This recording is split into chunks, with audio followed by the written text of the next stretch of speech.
You're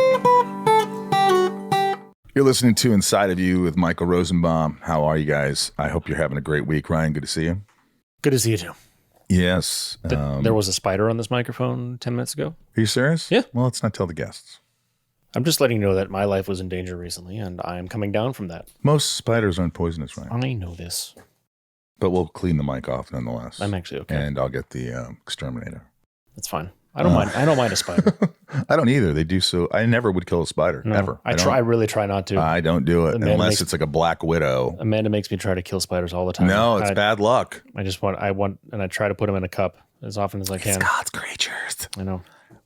Thanks for making this podcast yours. I know there's a lot of them, and we've been doing this for a while, and we were here before the big boom, the big podcast boom that happened during COVID, and every actor and their mother got a podcast. But, we talk about mental health and life here and so many other fun things. So I hope you enjoy the guests. I hope you subscribe and just listen to the show. Thank you for being here.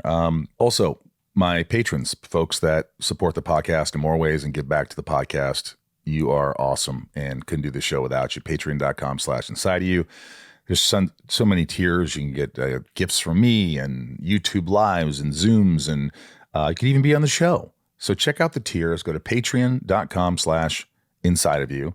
Also, the Inside of You online store has tons of stuff, tons of Smallville merch and everything else. So go to my link tree on my Instagram at the Michael Rosenbaum for cameos, conventions, all that stuff.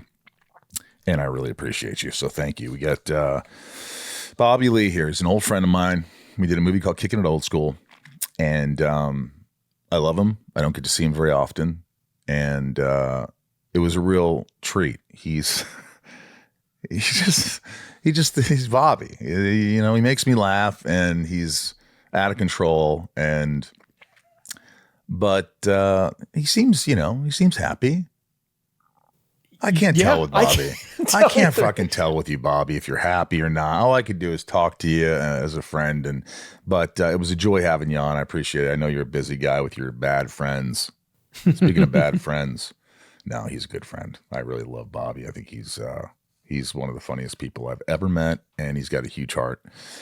We get into it, so you want to listen to it. So let's just do this. Let's get inside of Bobby Lee. It's my point of view.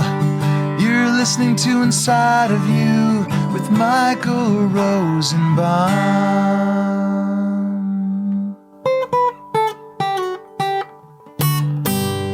Inside of You with Michael Rosenbaum was not recorded in front of a live studio audience. What is he doing here? Are you a psychic? Yeah, I'm gonna sit. Ryan, what am I thinking right now? Huh? What am I thinking right now? What? There you go. About this? Yeah. Why did you shave your head bald like you did in Smallville? Why would I do that? It looks better. Look at that. You can't. If you look like that. Yeah, but I was younger. I know, but you just look okay. No, I would look. If I shave my head now, what would that be saying to people? What would that be? I'm Lex Luthor. No, I was. You gonna close that door or no?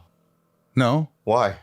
What, that door? Yeah. Well, because some air gets in there. Okay. I closed the other door so the dogs can't get in. Okay. But you're looking around. Inside of you. That's what this is called. You've been here a few times. I just didn't memorize it. Do you remember when you gave me my Korean name? No. What's your Korean name? Songwoo. I asked you what mine was, and you said. Yeah. Yes. Do you remember that? Is that really my name? Yeah. In Korean, yeah, it is. Or pangu. You know what pangu means? What? Fart. Pangu. Yeah. Ooh, I like that. Yeah. I'm gonna start using pangu. Yeah. Boji. You know what boji means? What's boji? Puss puss. Really? Yeah. Do you use that a lot? Yeah. Your mom has a very big boji. Do you have a? Look, you're not in a relationship anymore. Are you seeing someone? Yeah. Are you serious? I don't know. What do you not know? What do you mean? Is it because you have choices? I have to know. Well, yeah, I have to feel it in my bones. What's the? Do you ever really know? Yeah, I do know. Why is there a leaf blower? It's just part of the show. It adds ambiance. Let's go back to the girls. How long did you? What? How long did you date? What are you drilling me for about women? Well, I'm curious. Well, this is loud. We're gonna wait a minute. Yeah, let's wait. Is that? I want to say things, but I just want to wait till we're recording. Is that what? I'm looking at your tattoos. Is the MADtv new? Yeah. Why did you get that? It was a big part of my life. 8 years. You don't have a Smallville one? But that's not MADtv. That's just Alfred E. Newman from Mad Magazine. But the show is based on Mad Magazine. I didn't know that. Oh, yeah. It is? Yeah. Did they have to pay Mad Magazine? I don't know the fucking contract. Well, you worked on the show. It's a big part of your life. Anyway. I'm excited. I have a Comedy Store one, too. Oh, that's cool. Yeah. The other one's cool, too. I like that. Okay, cool. I wouldn't look good with those kind of tattoos. You don't have any tattoos? I have like 4. I have my sister who died. You have the little ones. And I have Your sister died? my grandmother's who died. Yeah. When? My sister died like 4 years ago. How? Did we talk about that? She was born with a chromosomal defect. And so she was never normal. She lived in hospitals and stuff. So it was rough. It was the first time I ever heard my dad cry. And the cry was guttural. It wasn't just like... Can you do it for me? No. It broke my heart. I'm so sorry. That wasn't even funny. No. It was funny. I don't know why I just laughed. It was funny. That was insane. No. It was insane. But I just need a... Ooh, like that? It was... Like a howling dog? This is so dark. It's not good. It was just like raw and real and emotional. It was... When your dad passed away... I have a photo of it. No, I saw that photo. Okay. Do you look at the photo? Wait, you just have the photo? I took the photo of the moment my dad died and my mom's reaction. It's horrifying. What did she say to you? What do you mean? You took a picture of your dad who just passed. She didn't notice me taking a photo. But you shared it with her later? She's seen it, yeah. What did she say? Why would you show it to her? She asked. Papi, I want to see a photo. Of what? That when dad died, my reaction. Really? Yeah. I bet you were. I remember you were like just beside, like you relapsed. Yeah. After that. Yeah. And let's go back to the women. Are you okay now? Are you okay now though? Are you drinking now? Well, no, I'm sober 3.5 years, but I just came back from a meeting. But you know that song Coldplay, the band Coldplay? Yellow? Fuck you racist piece No, of shit. no, the song Yellow. You racist piece of shit. Yellow. There's other songs. There's other songs. Yeah. Yes, it is. No, what? That's the song. There's other songs. Scientist. You should have said scientist. Now you're saying because you're Asian, you're scientist. Why does it have to go to race? You went to race. There's so I didn't many go to songs race. In Coldplay's catalog. I just thought that's the only one I know. You locked eyes with her. You go, yellow. I'm not racist. Yeah, you are, dude. No. Clip that. No, I'm not. Yeah, that was insane. I'm keeping that. So there's a song called Daddy in like one of Coldplay, 2021. Yeah, I know it. No, you don't. Yes, I do. Yeah. Because you played it to me before. It makes me cry every time when I think about my dad. But do you listen to... Are you okay? Go ahead. Do you still have trouble accepting the loss? Or have you sort of like accepted it? You don't really... Do you still grieve? Yeah. So I was in Hawaii and I wanted to, this girl that I'm dating, I wanted to go, well, because there was this one song that came on, right? Yellow? No. Okay, sorry. Go ahead. If you say yellow again, dude. I'm walking out. No, I'm not going to walk out. It's just going to make me very, very uncomfortable. Okay. Okay. All right. What were we saying? Oh, yeah. So we're in the car. You know that song, I think it's Over the Rainbow, but it's Hawaiian style? No. Oh, it's not over. Is it over? Yeah. Oh, it's Over the Rainbow, but Hawaiian style. Somewhere over but Hawaiian style. Yeah, yes. I think it's that. Okay. And the song came out and she goes, this is the song they played at my mother's funeral, so I can't listen. I go, what, then you want to listen to this song? So I played her Daddy, and we both cried in the car. Do you cry a lot? Only when I listen to Daddy or when I watch like Game of Thrones, maybe. You cry at Game of Thrones? For the Blood Wedding? Yeah, or Hard Home. What's Hard Home? It's one of the episodes. I didn't remember the name. Or Battle of the Bastards. I get really emotional. So besides family, Game of Thrones is all you cry at. I cry at my career. Your career has blossomed. You have gone from the sublime to the ridiculously famous. I think I'm known, but that's fine. Known? Let's talk about women. No. We'll go back to women. Yeah. But listen, do you ever take a step back and go, I was sleeping on Pauly Shore's couch? We all have these stories, Mike. Before Smallville, when you were struggling as a young actor, I mean, did you sleep on somebody's couch? No. Oh, so you made it right away. No, I didn't. That's what I'm saying. Listen, what I'm saying is now that you're like you are you now have achieved a certain stature in your life. You're more famous than you ever were. Am I doing better than I did? What I mean, was I doing better than between podcasting and MADtv? Yes. Do you feel like Are you doing better? I've been doing about the same for a while. Yeah, me too. Which is, I'm content. I'm not one, and look, this is always how I've been, but I'm not one who has to go. I try not to compare myself to other people. I try not to say, I gotta be this. I gotta prove to the community. You were in a Marvel movie. I've never been in a Marvel movie. Yeah, I was barely in it. Doesn't matter. An extra, pretty much. You were in it. You could. I saw the movie. I didn't see you in it. But exactly. Yeah. You blinked. What were you in it? Some invisible I person? played Martin X. Very good. He was a That's Ravager. my favorite Marvel character. Thank you. Martin X. Do you want to do big movies and things? Yeah, you can't get into them. What do you mean? How do you get in them? Your agents get you auditions. Nothing's happening. They don't. Nothing's That's happening. ridiculous. What do you mean? I don't understand why, as well as you're doing that, your agents aren't fighting more for you to be in things. It's not happening. You're talented. You're funny. Yeah, it's not happening. But that's... Do you ever have these conversations with them? Yeah, we have these... have you had conversations with Yes. your agents? Yeah. We have these yearly meetings where everyone shows up at a boardroom. Everyone has notepads like this guy. Kissing your ass. Yeah, and they're like, well, what do you want to do this year? More than I did last year. I'll tell you that right now. Anything? Anything. I mean, I just did a movie called Karate Ghost. He laughed first. I know. What's it about? I don't even know. But that's my point. It's like, do you read Jim scripts? Belushi. Yeah, I read them. You read them to see if you want to do it?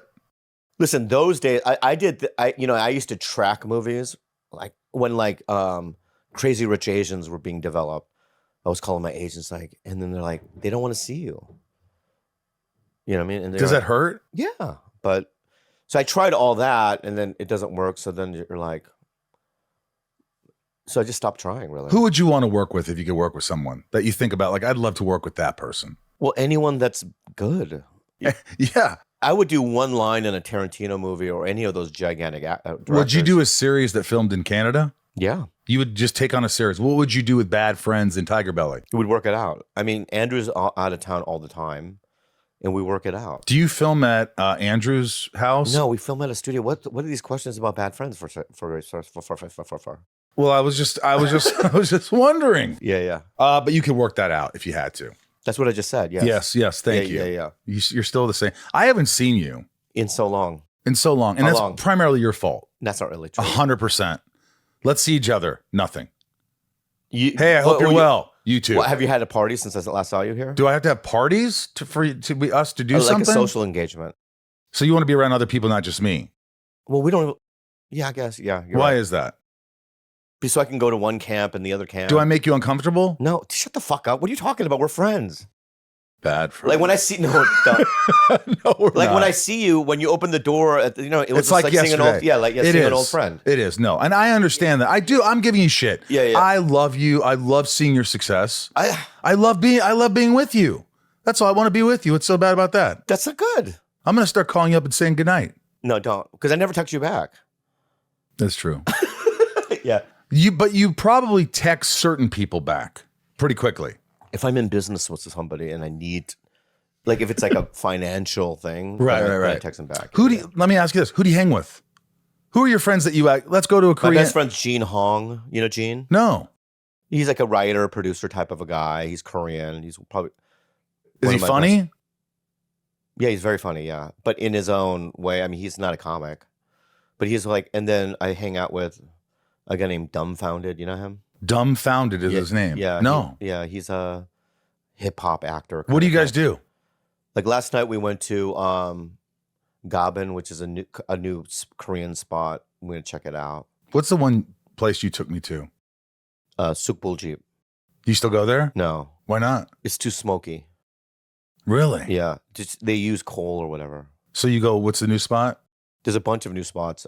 We go to I only go when I'm with you. Dado. Gabon's a new one. I go to Chosun a lot. So Parks. are both these people Asian that you hang out with? I hang out with only Asians. Is that true? Yeah. That's not true. Pretty much true. Why? Because they're my people. What are you talking about? You used to. Excuse you me? used to hang out with other people. I grew up with whites. And you learned your lesson Yeah, fast. I learned my lessons really. Yeah. And it was very traumatic. No, I love the whites. Probably one of my favorite groups of people, really. You know what I mean?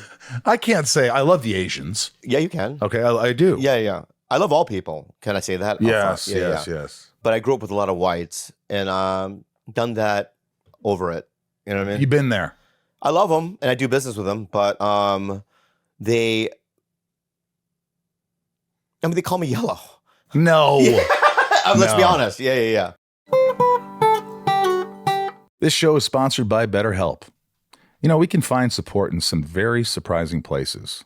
The group chat, a kind stranger, our neighbor, maybe even our favorite barista. And support is fantastic. But you know what else can help? Guidance and support from a clinically trained and credentialed therapist, like the ones you find at BetterHelp.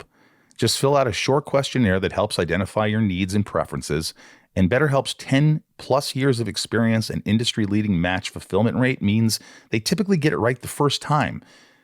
BetterHelp is convenient, too, completely online. You can pause your subscription whenever you need to and switch counselors anytime at no extra cost. And I know that's a worry of a lot of people. Do I have to tell that? No, you just change. It's easy. And BetterHelp makes it easy for you. Plus, BetterHelp is high trust certified and complies with GDPR standards, which means they meet some of the highest global standards for data privacy. Support is awesome. Support from a licensed therapist who gets you, that's priceless.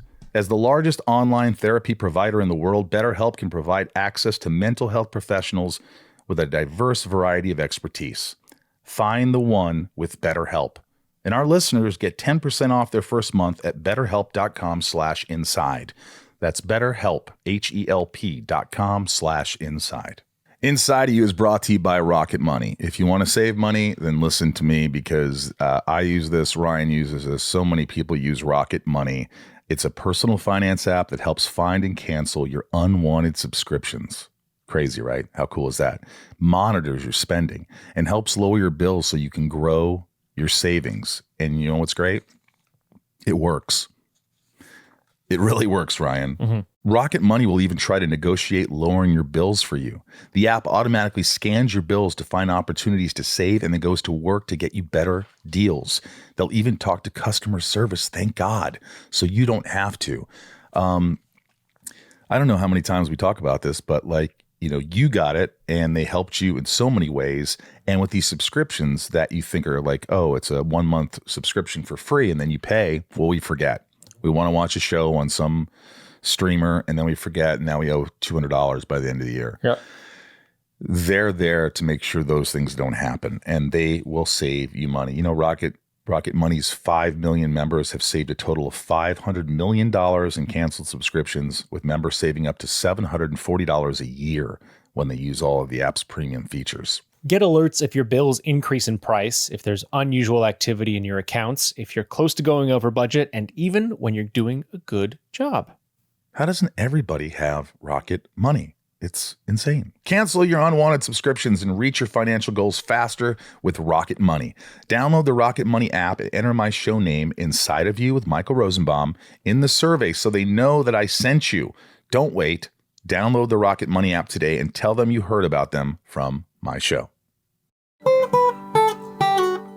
Do you still love doing stand-up or you kind of would like to fade out of that?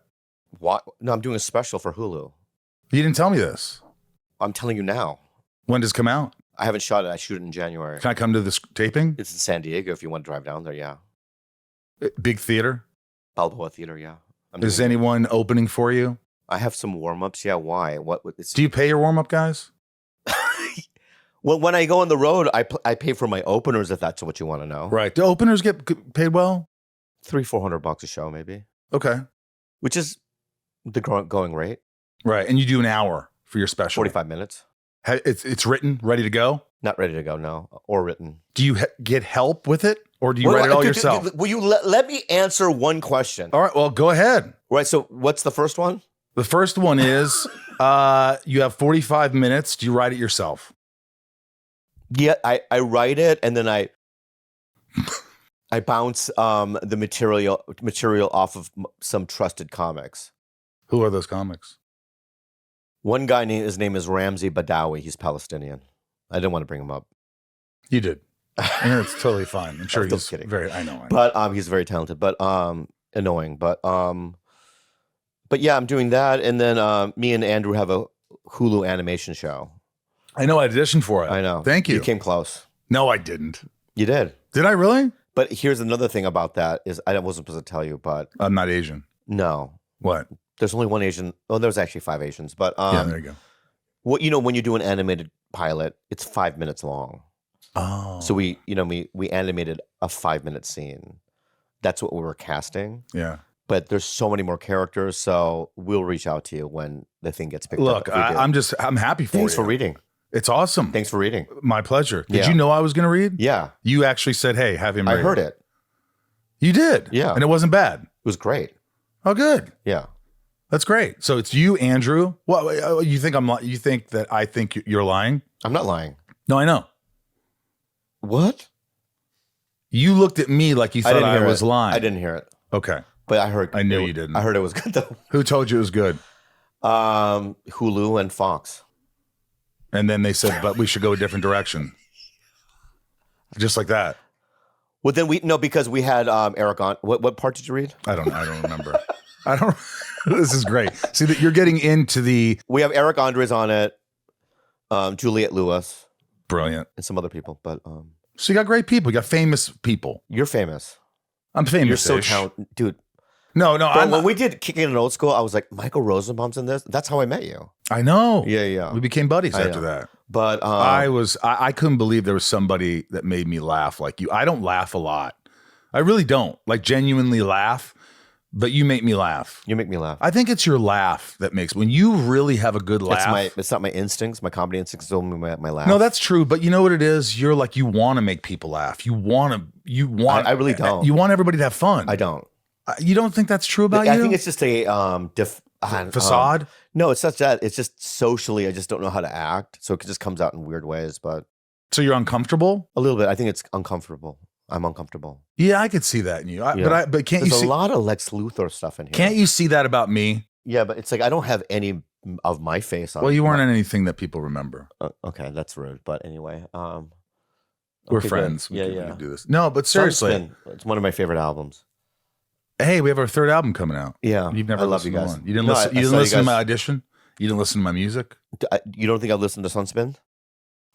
He looked to see if the name was right. He looked to see. No, I love it. you don't I have. love It's not your Inside of You. I kind of love thing. it What do you all. listen to, by the way?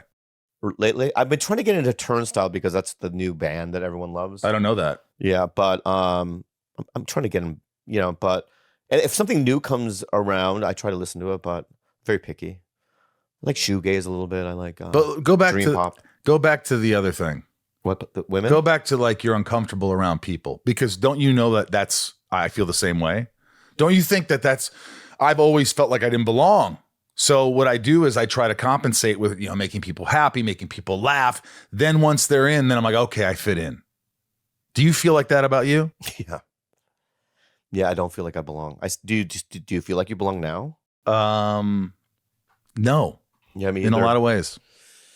Yeah, I mean, I'm trying to set boundaries with people, and also when I have a resentment, to say it right then and there.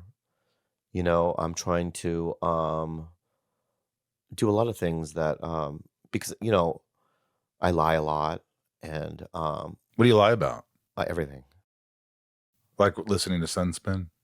Yeah, like that. Yeah. I don't even know what it is. It's a band, my band. I know. Okay. I just because you're on the cover of it, so I just assume. Yeah. Yeah, but I've never listened to Sunspin. I apologize. But you just lie about a lot of things. I'm Trivial things. I'm sure it's pretty good though. I saw Mission Impossible. That's not a lie. Did you love it? You know what? I really did, but some people didn't like it. Did you like it? I didn't see it. Why? It's not my cup of tea. You seen any of the Mission Impossibles? None. What's your cup I of tea? don't like Bond Drama? movies. I don't like. You like drama? I don't watch. It's not that I don't like horror. Some comedy, documentaries. Yeah, I like documentaries too. Thrillers. Yeah. I like those. In I the don't, last couple I of don't years- like watching the same guy beat someone's ass for 10 different movies. Oh, so you never saw John Wick? Never. Oh, really good movies. All right. So listen, go back to lies. So why do you lie? Why lie? What do you mean? Why do you don't lie? I don't know why I lie. Like, okay, what do I? Let's talk about what I lie about. Do you lie to make the other person feel better? I just want to get through a conversation, so I'll just lie. So you don't like to be in a conversation. You want to get through a conversation. I want to get out of it. Never like to have a nice discussion about something. I've been trying to do it more where I'm like, okay, just stay grounded and listen to what they're saying.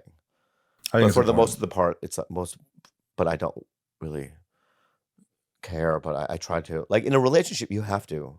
Yeah. You have to pretend you care. Right? So like you be a girl and I'll talk about your day. I did hot yoga from 9 to 10. Oh, and yeah? Oh, yeah? Yeah. And then I had lunch. Where is that? It's in Burbank. Oh. Near the Burbank 6. What else happened? I ran into this girl and we were talking. I said I was dating you. And she was like, oh my God, he's my favorite comedian. That's fucking fantastic. Yeah, I don't see a sincerity there. Okay. Oh, you want me to be real? Well, yeah. Okay, all right. You just said had a conversation. All right, do it again. Watch, I'm leaning forward now. No, it's good. Go ahead. You want me to be super sincere? Yes. Hey, so Sabrina, what'd you do today? Hot yoga. You know, I've tried yoga. Yeah. What else? Did you like it? No, so I tried yoga during the pandemic. Yoga in the pandemic. And I found, but you know, doing it hot, you know what I mean? I've never done that. Well, you should try it. You want to go with me? Why hot? Why hot? You release more toxins. It's beneficial for your heart. Wow. Do you want to go? Yeah, I'll try. When you will. Yeah, when do you go? How about tomorrow? I can't tomorrow. Well, when can you go? How about next week? How about 2 weeks. In 2 weeks. 2 weeks. Because Trump does that. He always says 2 weeks. We'll do it in 2 weeks. Come back to me in 2 weeks. All right. Yeah, what else happened? You seem more interested. I bumped into this girl, Susie, and we talked, and she happened to say your name. And I love Susie. You don't know Susie? Yeah, she said my name. Well, she's a fan of yours. I know. I've never met Susie. Maybe, I don't know. I don't think so. Yeah. Okay. But that's where I lie.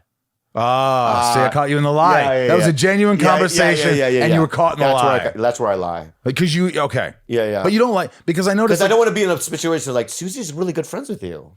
Then I look like a fool. Right. So I try to beat it by saying, I love Susie. Well, because I noticed like when you're on the street, right? And you're like, you're in Hollywood, and you'll be at like a restaurant. And if anyone remotely looks like they're in Hollywood, you go, oh yeah, or whatever. Oh yeah.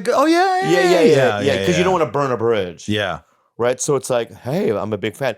Hey man, good to see you again. We've never met before. You look familiar. Oh, here, can I tell you what happened? Yeah. This is where the lie bites me in the ass. Yeah. All right. So you know who Bong Joon-ho is? Yes, director. Actor. Yeah. No, he's a director. Director, I was right. Well, you looked at me. I was like, yeah, he's a director. What has he acted in? No, he's a director. He's directed some really dark shit. Like what? God, I just watched it. It was with the detective whose wife dies. Memoirs of a Murder? Maybe that's it. Yeah. Anyway, he did a movie called Parasite. I love that movie. Mickey 17 he did. I didn't see it. It's good. Anyway, so I get a call and it's from Stephen Yoon. Oh yeah. And Stephen goes, "Hey, can I give Bong Joon-ho's people your number?" So I'm like, "Oh yeah, fuck yeah." So I get a call from some Korean dude. Hello. I go, "Hi," and he goes, "You Bobby?" I go, "Yeah." He doing museum. Like, he's doing a museum. What the fuck? And he goes, "No, he's filmography, and all the costumes." He talk. Anyway, it's some sort of thing. Right. So I show up. I wear a suit. Okay. Wow. Right. So then there he is, Bong Joon-ho. So I take a photo with him. And then I run into Sophie Bacon. You know Sophie? Yeah. She's great. I love Sophie. She was great in Smile. Great in Smile. And her boyfriend Scoot's doing great. I don't know Scoot. He was in A Complete Unknown. Ah. Do you see that? Yes, I liked it. Yeah. He played Woody Guthrie. Oh, nice. That was a great character. Great character. Yeah. So go ahead. So anyway, so Scoot and Sophie's there. And then Scoot's talking to Bong Joon-ho. So I get kind of pushed out. Me and Sophie do. So there's like this high-powered Korean Hollywood meeting going on. And me and now Sophie are like in the back. So now just her and I are talking, like, and we're talking about how uncomfortable we are. Like, what are we doing here? You know what I mean? And like, should we eat? We don't know, right? And so then this guy comes up to me, and he looks like a Hollywood guy. You know what I mean? Like high up. You can just tell with the rings and everything. The way he's talking. And he goes, "My daughter loved you in that movie," to me. And so she's standing there. And I go, "Oh yeah? Oh, that's cool." And he goes, "It's a movie I'd never even heard of before. It's like let's just say it's Excalibur." You go, Excalibur. Let's say it's Excalibur Plus. Okay. That's the movie. "You were great in Excalibur Plus." I go, "Oh, thanks." And he goes, "That thing that you did, my daughter loves that." I go, "Yeah." It was it was like tough to do. You just lied. I just lied. And then Sophie fucks me.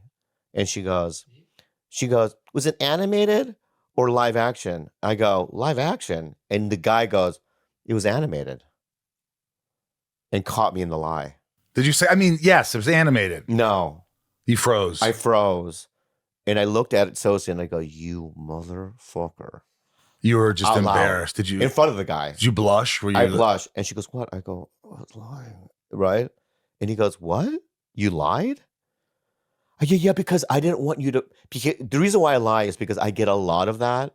I get a lot of people going, "I love you," in some movie where there was an Asian in it. And I don't want them to feel like they're racist. So I just say I was in it. Or, what else? It could be another way where you don't want to, you just want to get that conversation over. Like you hear it, so you're like, yeah, is easier than saying, "Yeah, let's talk about this." Yeah. It's both. Yeah. It's a combination of both. So it's like, so I just kind of get through it like, "Oh yeah, I was in that." Right? So they don't feel, uncomfortable, and then they can just walk away. Was he weird after you lied? He goes, "You didn't have to lie, dude." And I go, "I know, I just..." Why didn't you say, "Well, you didn't have to say a movie that I wasn't in, you understand racist that, fuck"? but then he just walked away. And then I looked at her and we kind of laughed hysterically. But it was like, yeah. But it was worth it, wasn't it? But it's one of those things where that's where I lie too.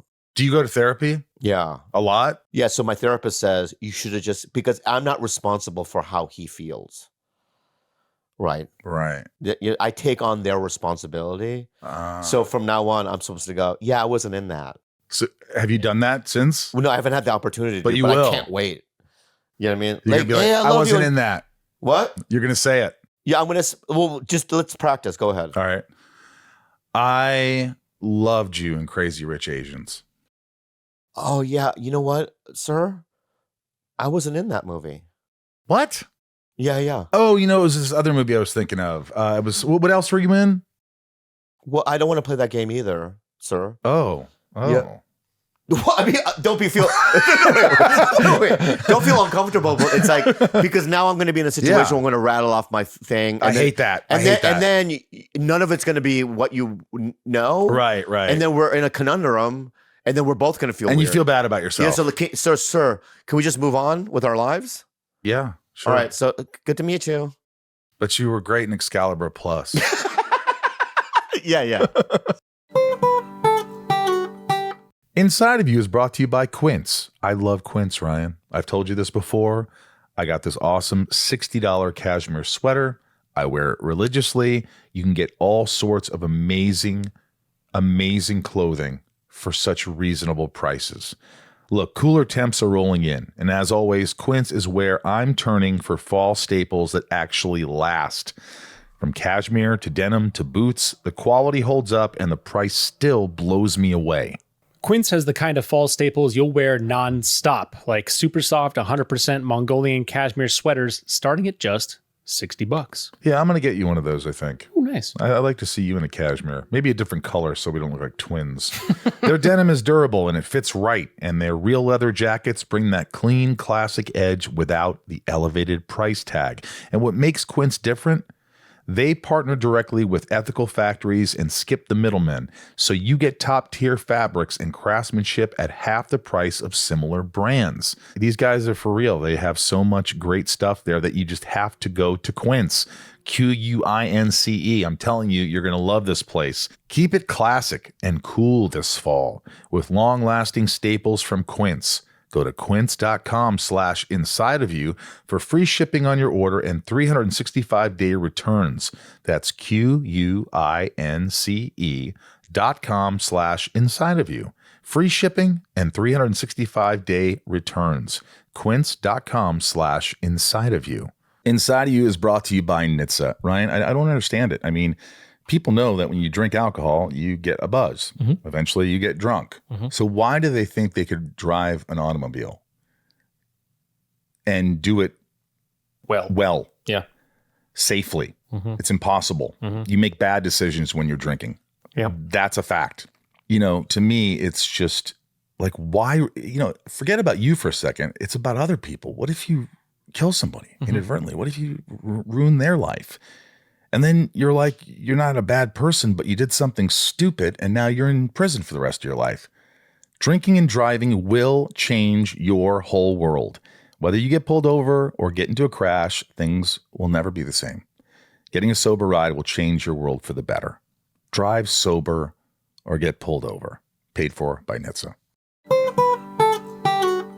What else do you bring up with your therapist? Like, what's something you're concerned about or you want to fix yourself? There's so many things. Is there really? Oh my God, there's just so many Do things. you work on them? Oh, yeah. Each of them? Yeah, why am I doing it every week? So you get something out of it. Oh my God, it's like, it's changed my life. And they've heard the worst of you? Oh my God, everything. And another thing is reading comments is relapsing for me, so I can't read comments. No comments anymore. I can't go on Reddit. I can't read anything about myself. Even on Instagram, the comments on nothing. But I haven't done that in a year. Does Andrew ever bring comments up? Everyone, my staff and everyone knows not to bring up anything negative. But it has nothing to do with me. Yeah. You know what I mean? And it's like, even like I was at the Laugh Factory and this woman, I didn't even perform, dude. I can see this woman so I was going to do the second show, and the first show was letting out. And I just happened to get there when they were coming out. I could see this woman beeline toward me, right? She came right up to me and she goes, just want to say, you're not funny. No. Yeah. And then she just kind of walked out of the club. Bro, like that's a live comment. What did you say? Nothing. I just went straight in the club and I went, it's okay. It's one person's opinion. Who would say that? She did. That's so rude. I know, but she did. She was so adamant about it. And once she saw me, I could see her like process. She's like, there's the guy I wanted to say that he's not funny. Right? And she came up to me and said it. And then it's like, is it true? I don't know. I don't think so. That's the thing. Do you think it's what she said is true? It can't be because there's so much evidence. Right. You know what I mean? That it's not true. You know what I mean? So I try to weigh the evidence against that one person. I say these things to myself, like, maybe you're just not this. Maybe you're just not that.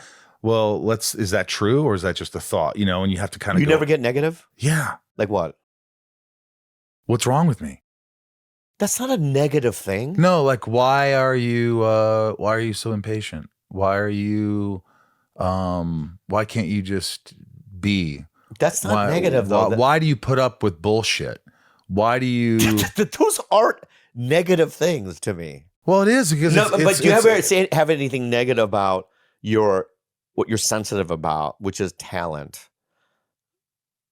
Like if you're at a Comic-Con, one of those things you do, those beautiful things you do. Mm-hmm. You know what I mean? And some woman just want to let you know you're just you're a really bad Lex Luthor.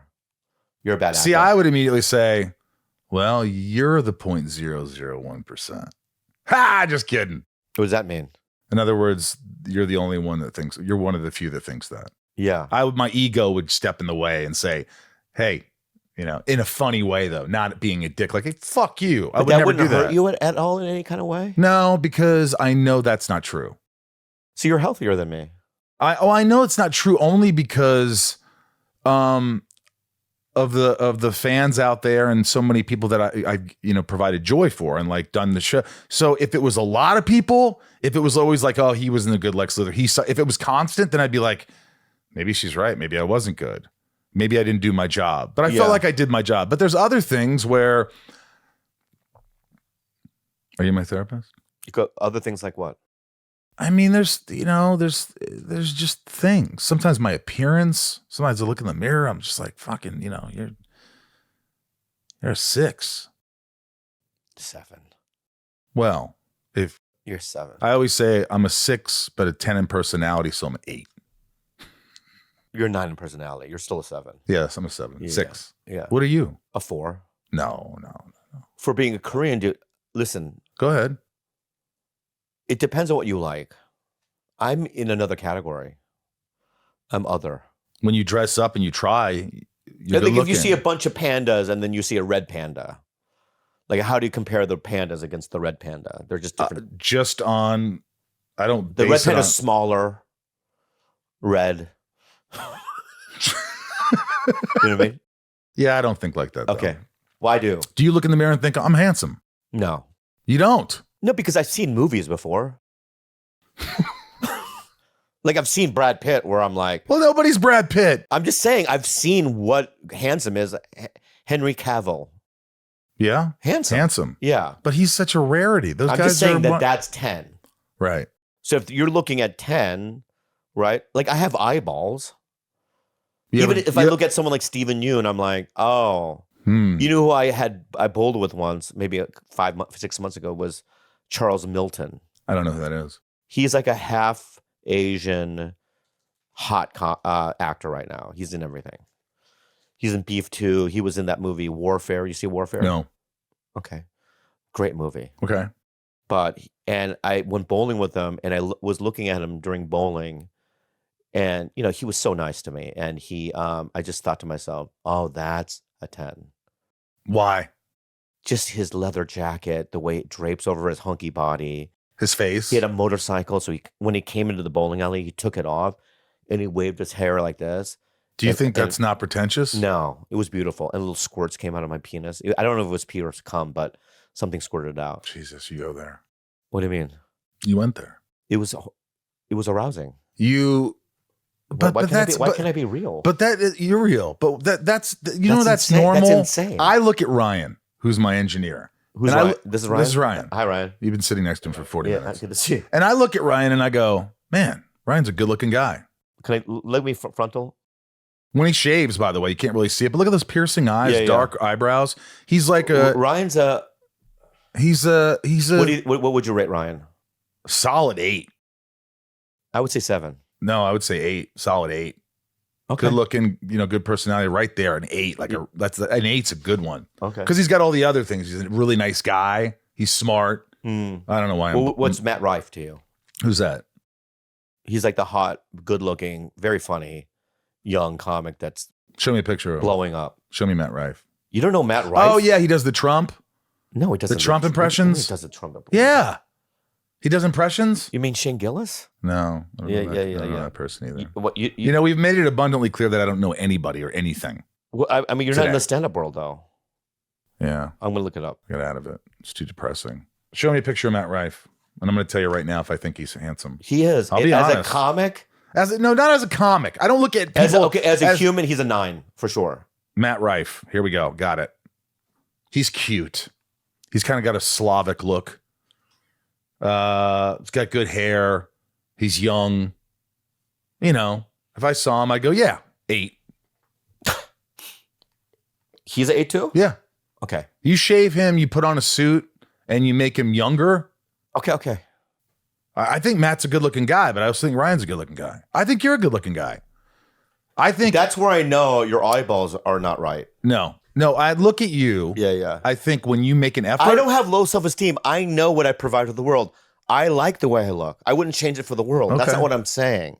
What I'm saying is that if no one knew who Bobby Lee was, let's say cut, my reputation and who I am, put me in a lineup with other people, men, right? I don't know if I would be rated high. It just depends. I guess everybody has a choice. Yeah. Well, okay. But like most people, most guys aren't that funny. I know. I said take out the personality, take out all that stuff, just as a shell.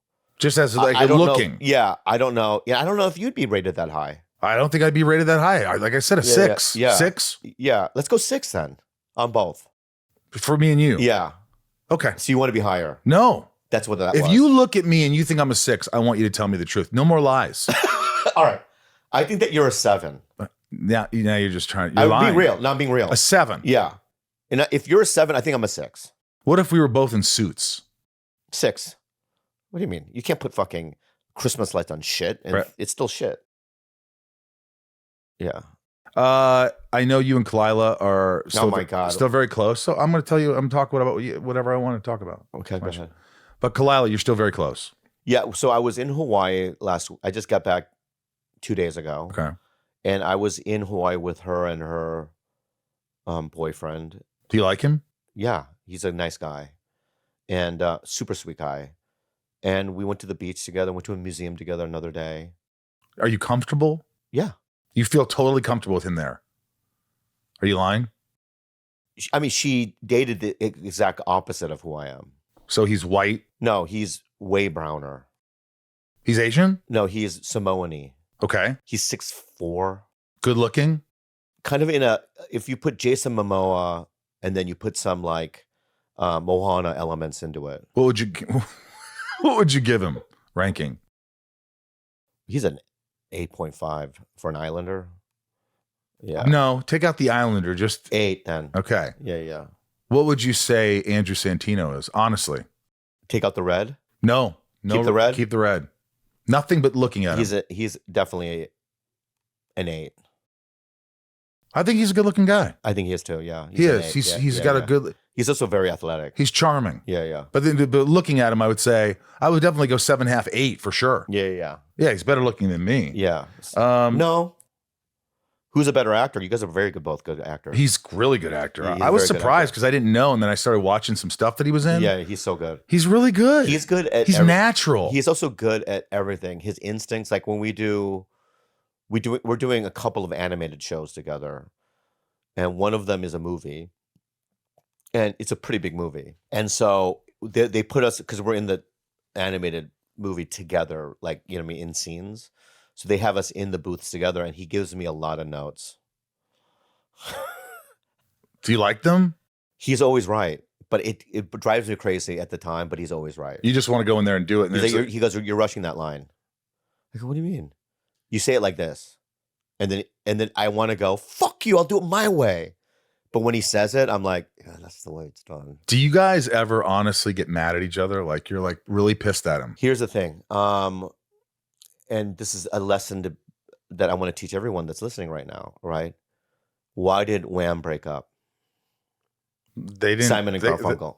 No, My point- Wham's different. I think they got along, but like George wanted to go do something else.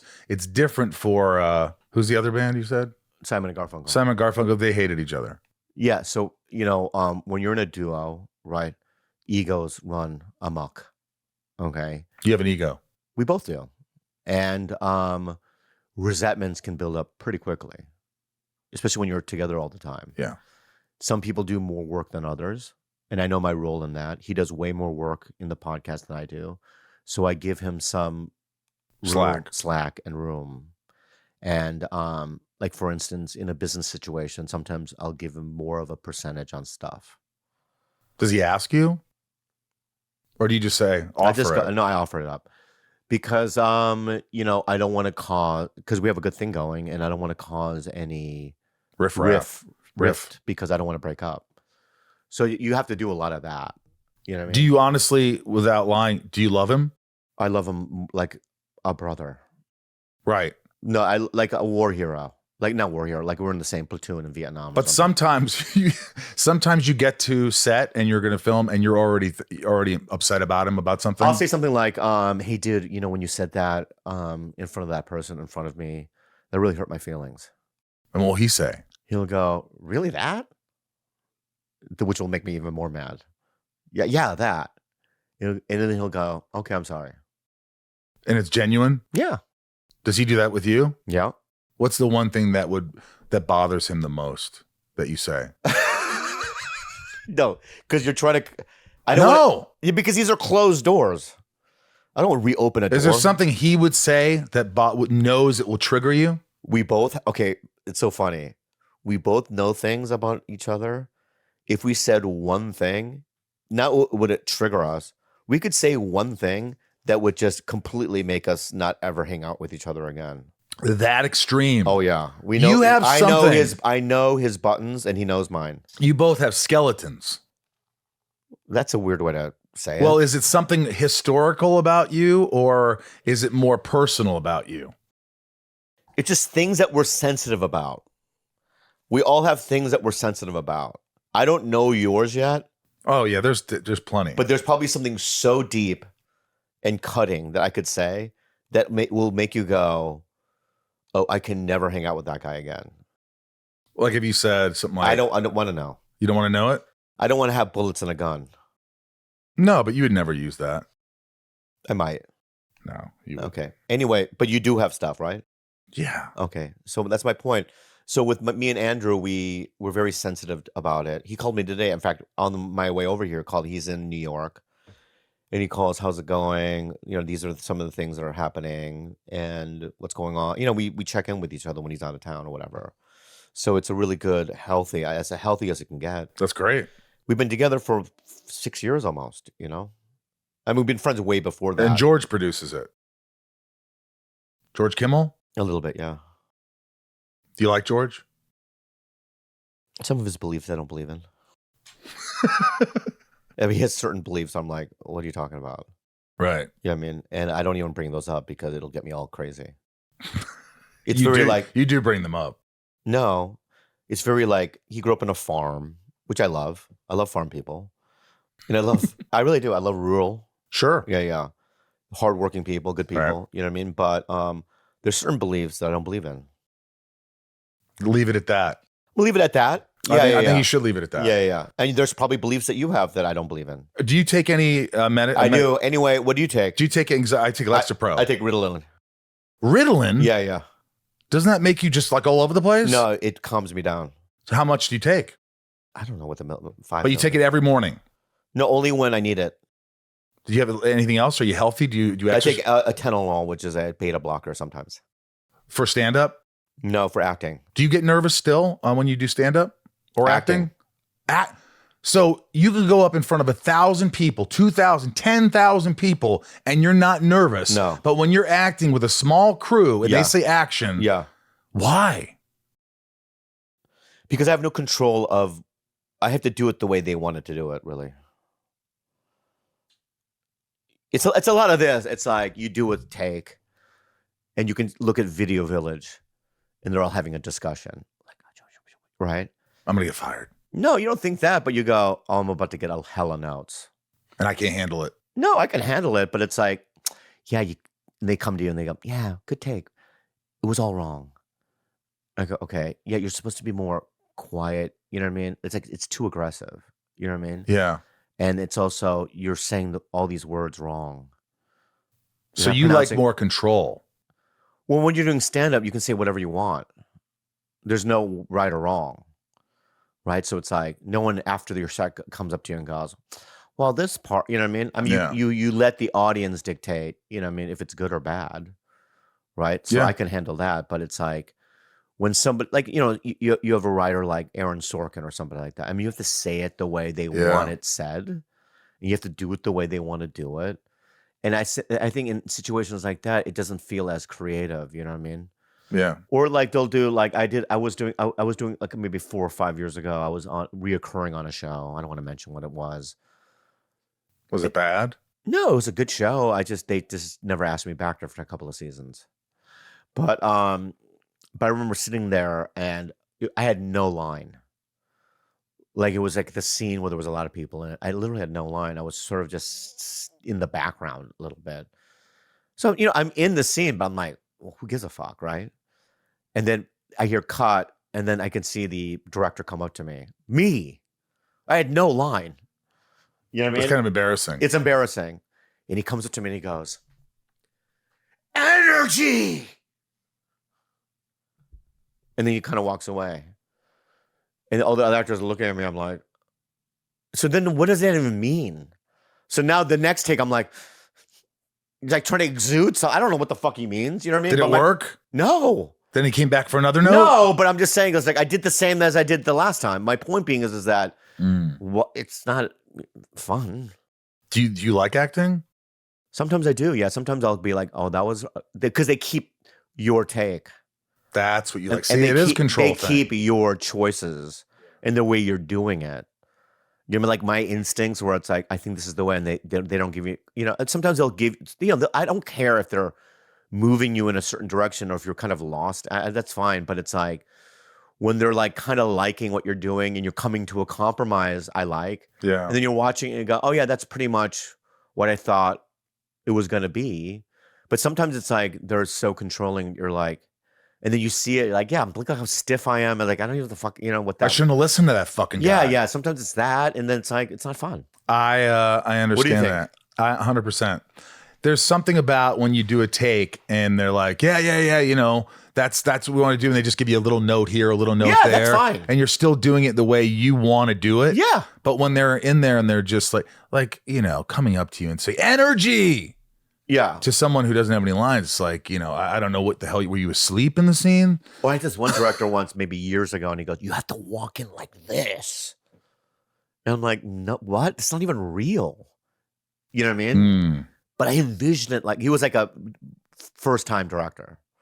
Yeah. He had never directed anything in his life. And sometimes when you're a first-time director, you just talk to actors in the wrong way because you think, I'm now the captain of the ship. Yeah. So you're going to do exactly the way I envisioned it in my own beady little head. You would have walked in like this. I go, I'm not doing that.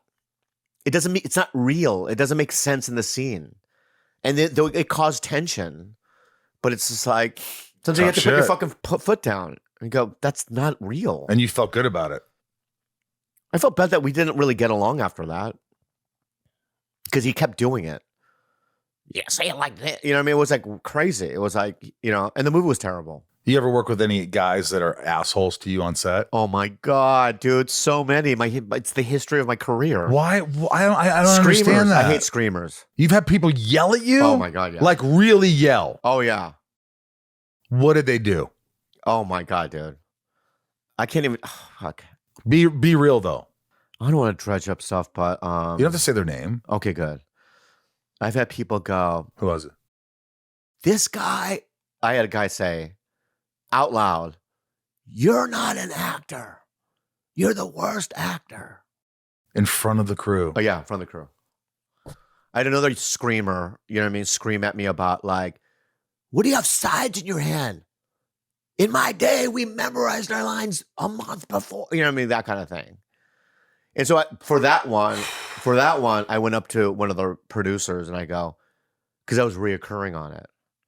And I go, because at this point, I was like my podcasting was. Yeah, it took off. So I didn't need it. Right.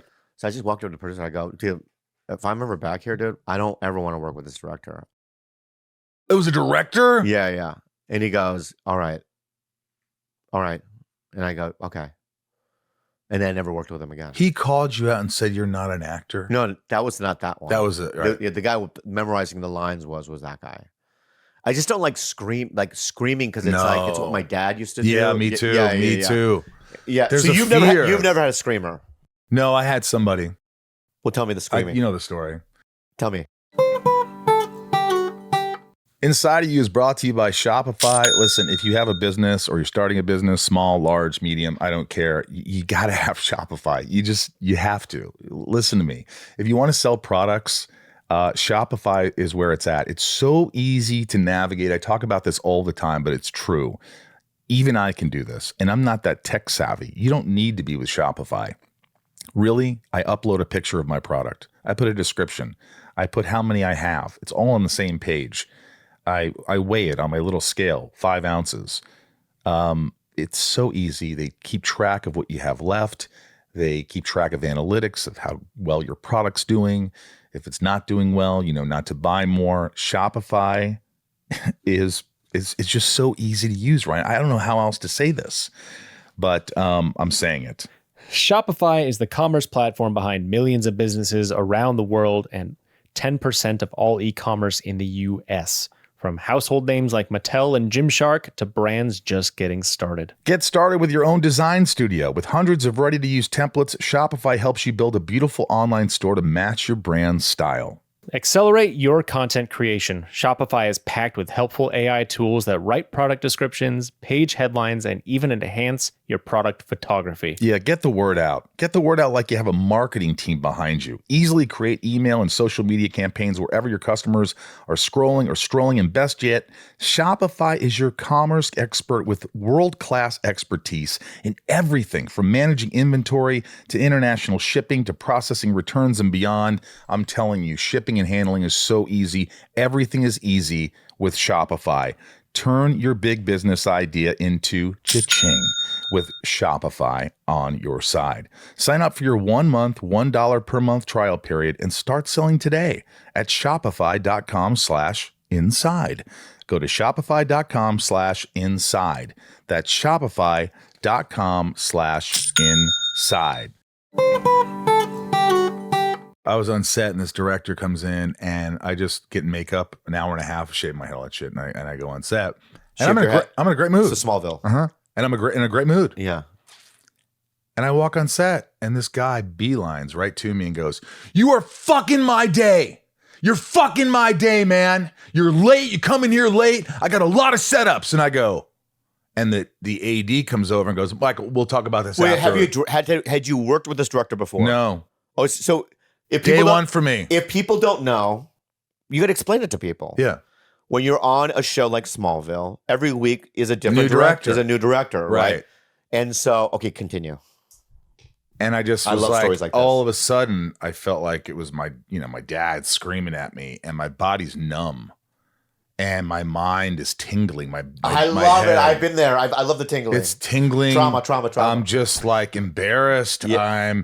And they're going, "All right, we're ready to roll." And Erica Durant's the actress, she played Lois. Awesome. She's with me, and the crane comes down and it finds us, and we walk and talk for, and she goes, "Are you all right?" And they're like, "Action." And I go, "No, I wish they had this on camera somewhere." And I just fucking went right to Video Village, and they had to stop me. And I said, "You motherfucker, don't ever talk to me like that again. You don't know what the fuck you're talking about." Were you late though? No. You were late? No, on my mother's life.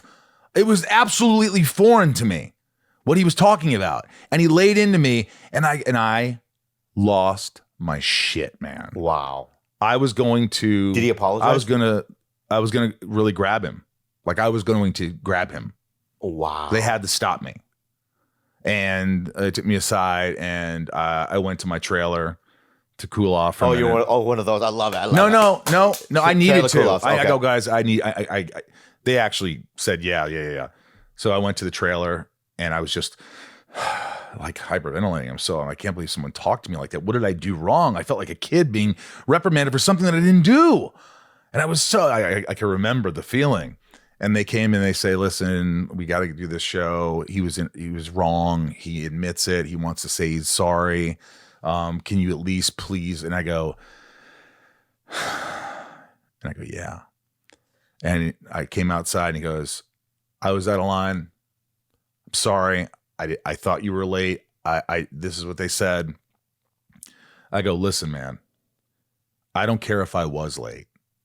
You don't talk to anyone like that the way you talk to me." And it was one of those moments, and it took me a while to calm down. The nerve. If I was late, I'd be like, he's right. It's not that. What season was it? Probably season 4. Okay, so I've already done 100 episodes. 100 episodes, right? They're not going to fire you. No. Right? Also, you're the nicest guy in the world. I've worked with you before. Yeah, I don't yell at people. Yeah, but also you're so fun to hang out with. You would sneak into my dressing room, you know what I mean? Half naked. We had a good time. What's up there? You know, and you did. Yeah, you too. I know, it was so fun, you and I. But me too. And the gall of a first-time director to yell at a guy that's a series regular, season 4, I can't fucking believe it. Do you know, I remember exactly what he was wearing. Do you remember his name? You don't have to say it, but do you remember his name? I do know his name, but it's not coming to me. But it's what if right he goes, there. Paul Thomas Anderson. No. Yeah. And you know what's funny is 3 months later, I got an audition to be in a movie he was directing, and I said no. I'm not going in. Was it a good movie? I didn't give a shit. Okay. I don't care if it Okay, was. what directors can talk to you like that? Any director? First of all, no good directors talk to people let's like hypothetically, that. I'm Paul Thomas Anderson. And he's going to scream at you. And he screamed at me, every day. I'd be like, oh my God. I would do the scene, and then I would come up and go, hey. You would go up to Paul Thomas Anderson and go, hey, don't scream at me? Yeah, I would say, listen, they're wrong. I was absolutely on time. I'm never late for work. I don't know where you got that, but I'm never late. And I just want to say that because I'm not going to be blamed for something that I didn't do. Okay, but what if it was this, right? Spielberg. No, stop. You're acting, and Paul Thomas is like, guy, the tone's wrong. How do you want the tone? Softer. Okay. And so he yelled. You wouldn't say anything afterward. You wouldn't go up to him and go, hey, Paul, I don't like when people scream at me. You know what? Here's the thing. You wouldn't. I have a problem with people being mean. So I don't care who it is. You would after the scene, you would walk up to Paul Thomas Anderson and go, I don't like your tone. If he yelled at me and I thought it was really no, dude, that's insane. No, shut your mouth. No, I would shut my mouth. It just depends the situation. Yeah. If somebody just comes and says Paul Thomas Anderson and says, hey, you're fucking late. Get on your mark and let's go. I'd be like, whoa, hold on a second. You're wrong. I'm not late. That's absolutely wrong. And, I appreciate if you didn't talk to me like that. What if you were late? Then I'd say, you're absolutely right. I apologize. I am so sorry. I'm an asshole, that will never happen again. Okay. That's what would happen. All right. But I can't. At this age, especially, no one can talk to me like that. I mean, there's some directors I would suck their dick. Bong Joon-ho, what is his name again? Yeah, I mean, there's just certain directors like, I think this is a lottery. Aren't there some jobs where it's a lottery situation? You're like, I got to do everything I can to make this. Yeah, but I always do that. I treat everything like it's like the best. Looking at your watch? No, I have no watch on. Okay, I thought maybe it was a new watch that you don't see. Oh, is it back like futuristic Japanese stuff that Asians have? Well, yellow. This is shit talking. That's what I hear. Shit talking with Bobby Lee. These are rapid fire. These are my patrons. We're not at the end yet? No, we don't have to be at the end, but this is these questions, rapid fire, patreon.com/inside of you. Don G says, if you could give advice to anyone going through what you did, what would it be? What thing? I don't know what he's talking about. Maybe your death of your father, and they're going through death with their father. Everyone, okay. Every human being experiences the same types of loss. Okay. You're not special, right? And it's hard for everybody. And it's just like, don't mask it by drinking and doing drugs and really feel everything. It's a roller coaster life. So even when things are bad, 3 years ago, I had a really bad year, you know what I mean? And it's like, I felt everything. I was sober too. I felt everything. And it was, every day was pain. But then the last year, everything's been great. You know what I mean? So it's like, I just feel everything. Move on. Like you will turn a corner. Yeah. No, that's great advice. That's Unless you're dying, I don't know how to do that. Did you hear that comedian? It wasn't a comedian. It was a public or some speaker. And the guy goes, two things that happen to a person when you're sick. You're either going to get worse or you're going to get better. If you get better, you got nothing to worry about. If you get worse, you got two things to worry about. Which is what? Are you going to die or are you going to live? If you're going to live, you ain't got nothing to worry about. If you're going to die, two things to worry about. What? If you can go to heaven, or you're going to go to hell. Really? But he makes it longer, and he's like, really? It ends up, but it's like, if you kind of think of it like that, it's like, what's really that bad? Yeah. In a lot of ways, if you're I think sick, death is bad. Well, death is bad. Especially if you don't believe in an afterlife. You don't. I don't know yet. But I mean, if it was nothingness, how would that even be bad? How could I wouldn't be even know. There's got to be some reason for it all. There You has really, to be. you really believe that? Go back as far as you can to nothing. 1970s? No, go way. I'm talking 4.5. What if there's nothing. There's just space. Oh my God. What if there's before space? There's nothing. There's something. Something creates something. Okay. You can't. Something can't be created by nothing. Little Lisa, what is something you love about yourself? I love I'm a survivor. I'm strong. I'm cockroach-like. I really am. I'm very cockroachy. And before, when I was coming up in comedy, people would say, you're cockroachy. And I used to think that was a bad thing. Or like, oh, am I, you know what I mean? Like I'm Peter Baelish, like Littlefinger in Game of Thrones. Yeah. You know what I mean? But now I'm like, yeah, I'm Littlefinger. You just keep coming back. I'm a survivor. Yeah. No, I love that. Yeah. T-Paw 12, what movies have you enjoyed this year? Mission Impossible. Warfare I liked. Did you see Yes. The Ugly Stepsister? No, is that good? Watch it on Shudder. It's Really? good. Yeah. I have Shudder. Yeah, me too. I try to watch everything. Some of it's not great. The Something About Jenny Penn with John Lithgow. Is that on? Dude, I have a list of movies you need to watch. Okay, honestly, send it to me. I will. You'll shit at the movies. I'll send you. Did you see the original Speak No Evil? Yeah, I saw both. Oh, aren't they fucking good? I love both of them. Yeah. All right, Linda M. Who's been the most influential person in your life? God, that's a good question. I think my original AA sponsor, Dan Irwin. Really? Irwin, yeah. What was it about him? I think because he was sober. He was also, I met him in the late 80s, this guy. And he was I just gave him like a 40-year sobriety birthday down in San Diego. So I still, fuck with him. And back then he was like, he had this long white hair, he had tattoos to his wrist, full Korean dude, a biker, you know what I mean? And there's just something cool about him. And he was like sober, and he was like, used to date like really hot white chicks. And I just thought to myself, there's a path out of here.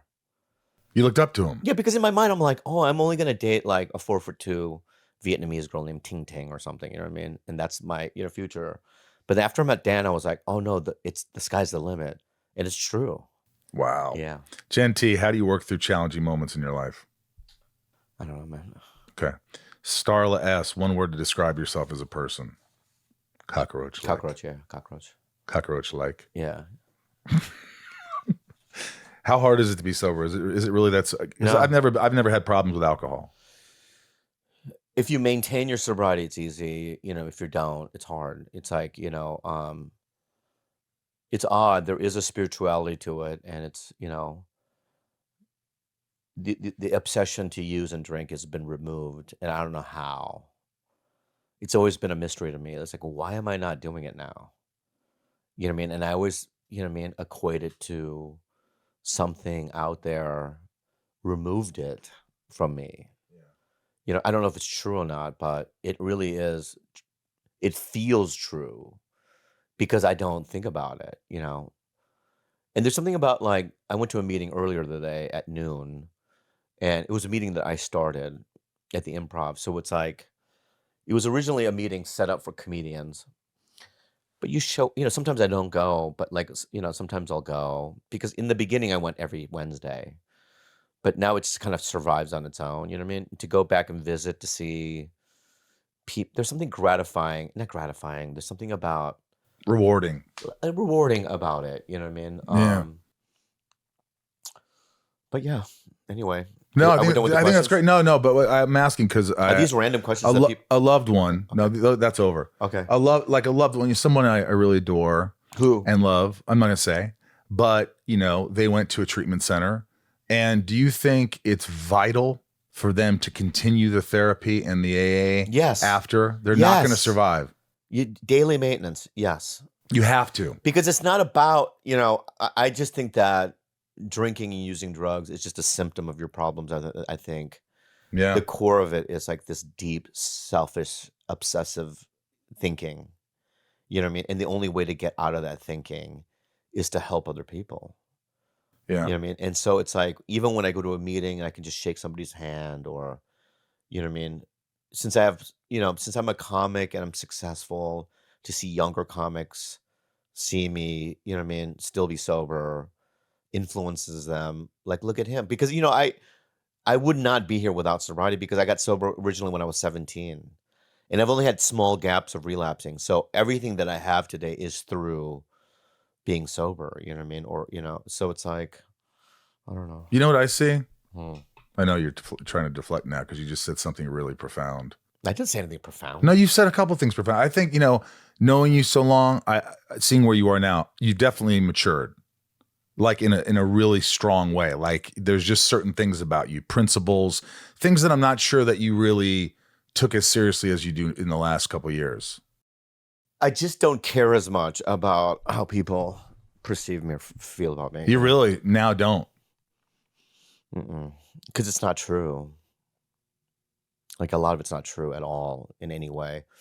I've always helped people in this business. I've always tried to help people get sober. You have? No, I really have. I mean, the proof is in the pudding, and I've always been very generous, and I'm not going to allow, outside people who don't know me dictate who I am so. I think that's great. Will I ever be on Tiger Belly again? You've done it. How many times have you done it? I mean, it's been years. How many times have you done it? I probably did it 3 times, Yeah. but years ago, 4 or 5 years ago. I think Bill Burr's done it 3 times. Bill Burr. I know. Pretty amazing. Some people have only done it once. Who's the most excited you've been about a guest? I think me and every time. Me and Bad Friends. We've had Jack Black. That was exciting. That was great. Yeah, it was fun. And then we just had. People have their opinions, and this is where. But Shia and David Mamet. That was, yeah. You know what I mean? I mean, don't you feel like, oh my God, what am I going to say to these people? Are you nervous about like? No, because I've had a long relationship with Shia over the years, but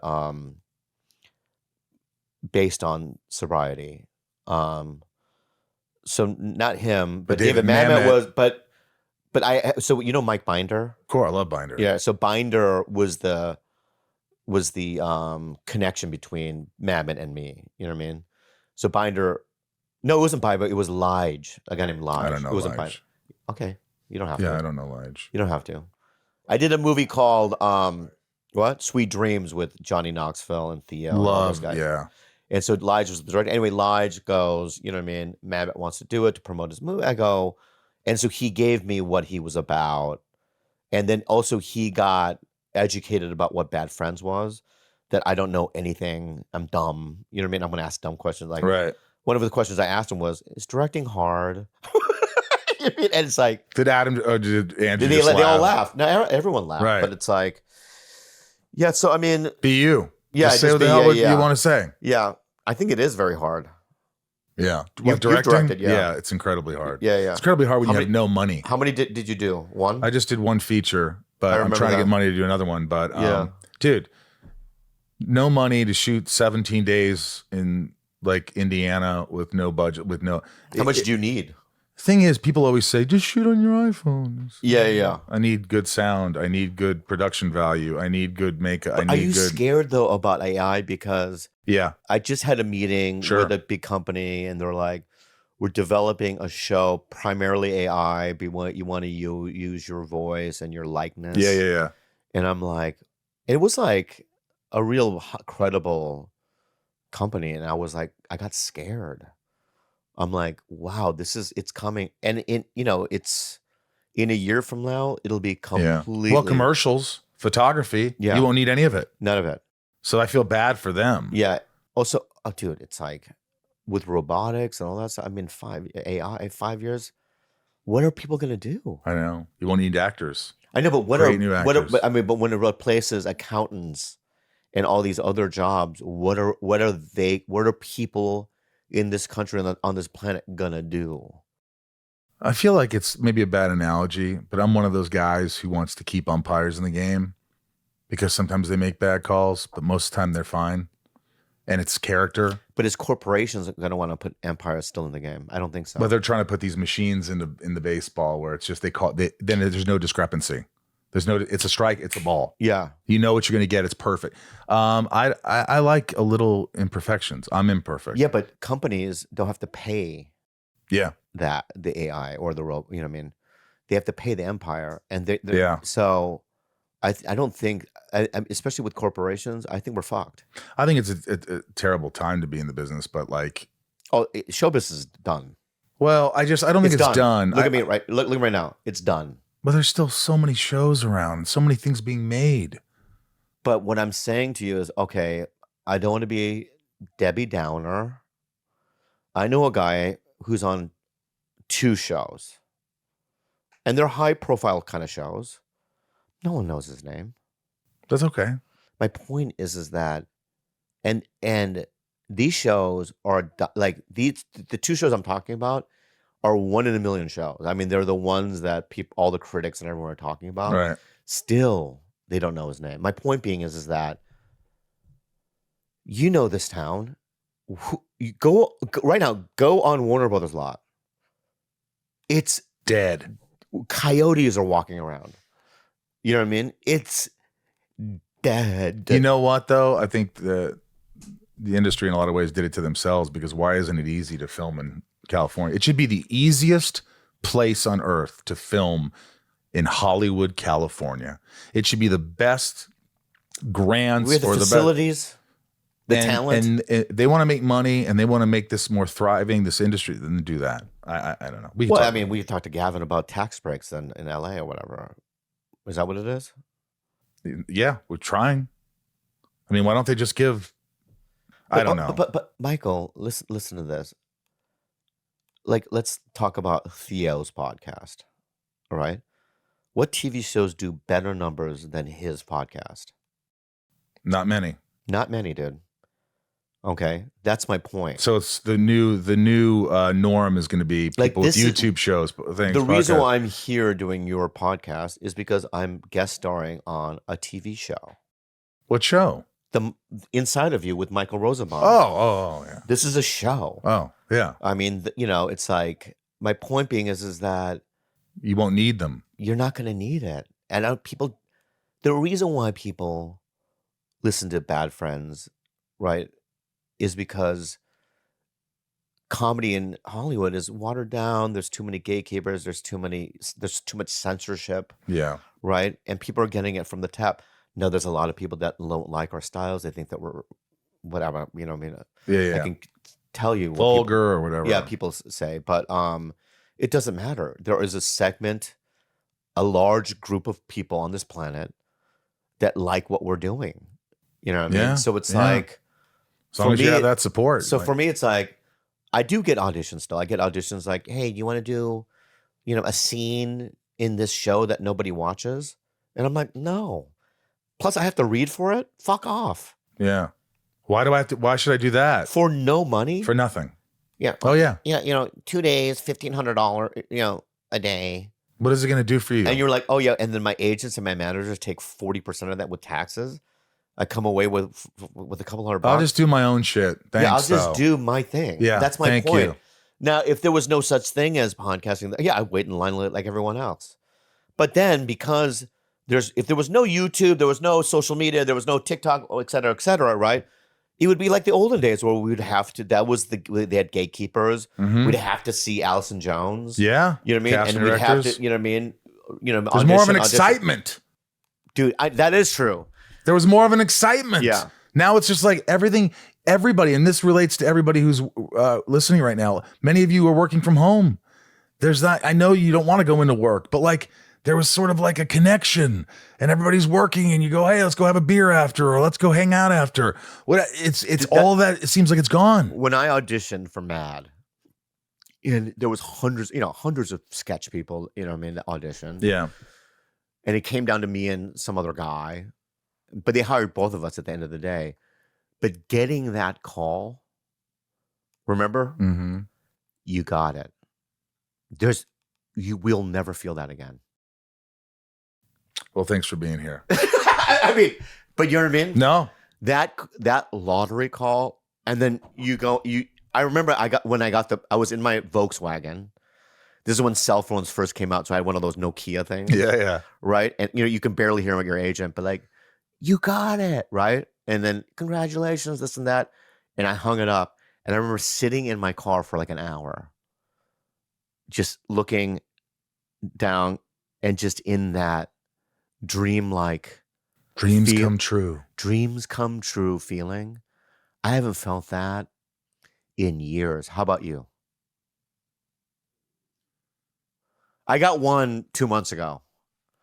I think it still happens. You got to just Yeah, you're right. You got to make your own dreams come true. Yeah, I got one that was not Hollywood related in a sense, but the feeling was like, this is cool. Yeah. You know what I mean? So sometimes it does. Yeah. But it's not still as not much. as much. It didn't feel like back then because it was like so fucking hard.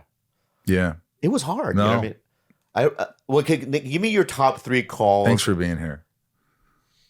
Okay. No, go ahead. Give me your top 3 calls of what you do, if you remember, of you getting really excited. My grandmother, who told me, I said I'm on my way to an audition, and she died a week later. That's not what I'm talking about. Hang on. Okay. And then a week, then at her funeral, I went home and I checked my messages, and my agent says, "I'm really sorry about your grandma. I hope you're doing okay.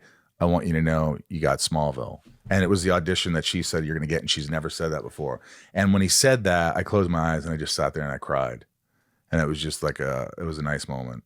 I remember getting Urban Legend and fighting for it, and they were going to get big names, but the director liked me, and they saw me again, and everybody was like, I had to fight for it in the room, and my energy and getting that call saying, you fucking got it.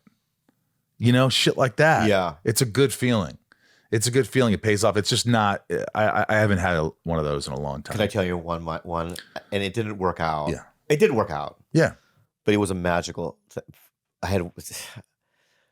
so I get a call. So this is when, so I had auditioned for Bruno, which is after Borat, and I almost got it. Really? Yeah. So then after that, maybe a couple years after that, I get a call from Sasha's people, and they said, we're going to do a table read for the Dictator. And what are you doing? I was just taking a live picture. Don't do that.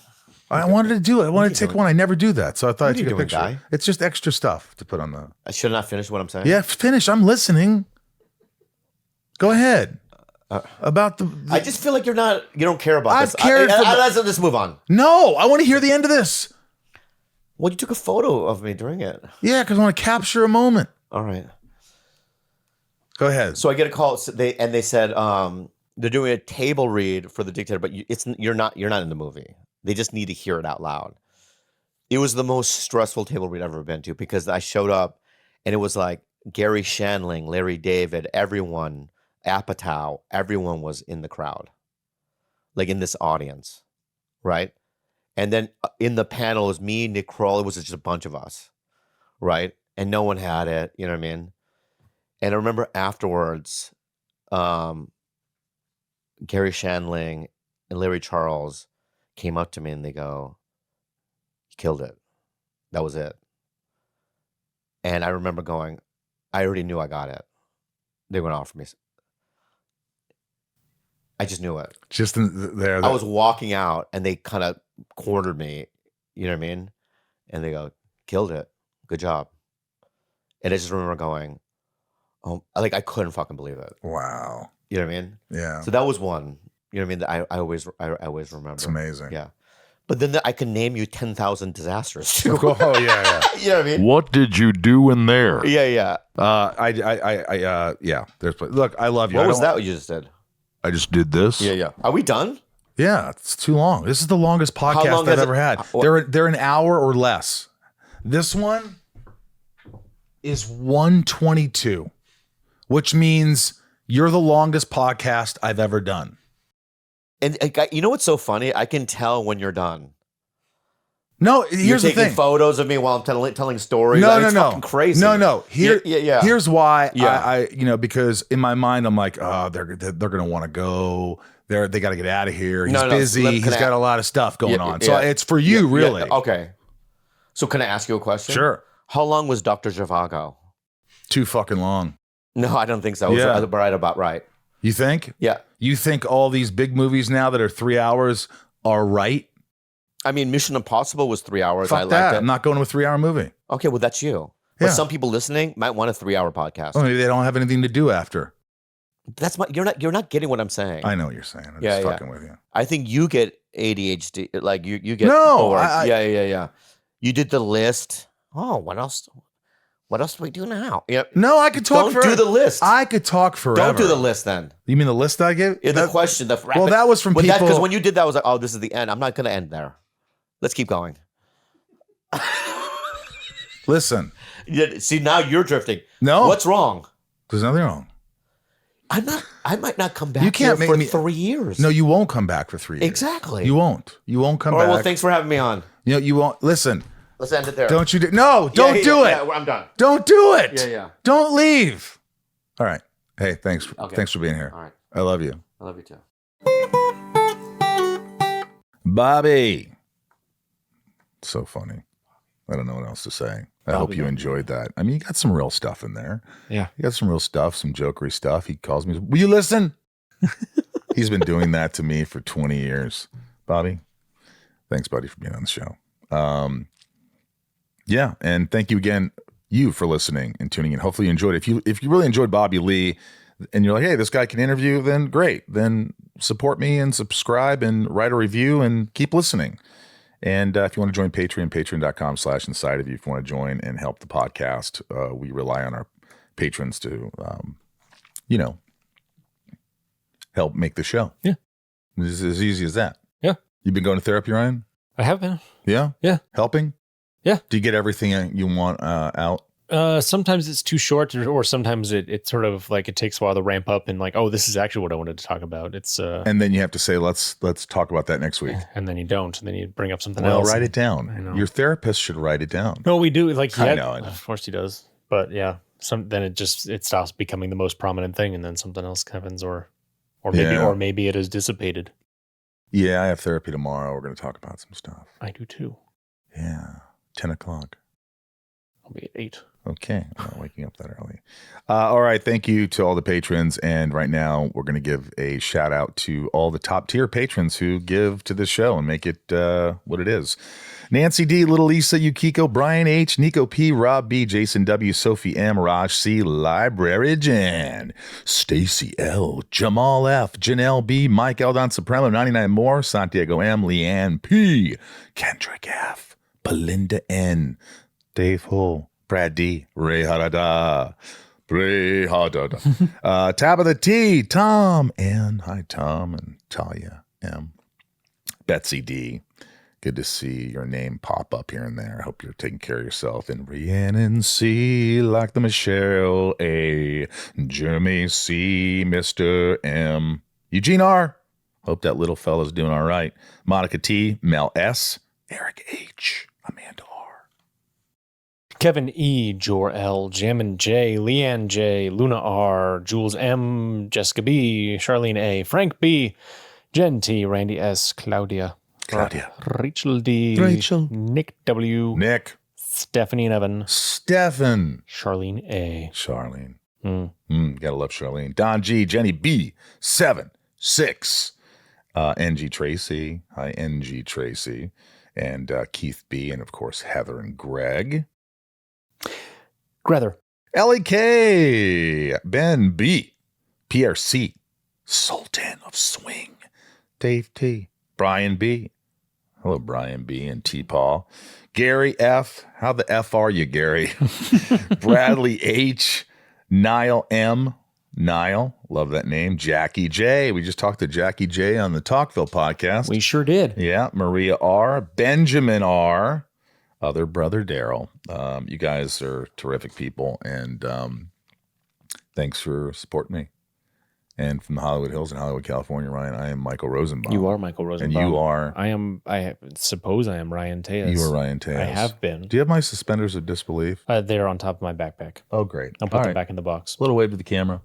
We love you. Thanks for being here. We'll see you next week. And as always, please be good to yourself.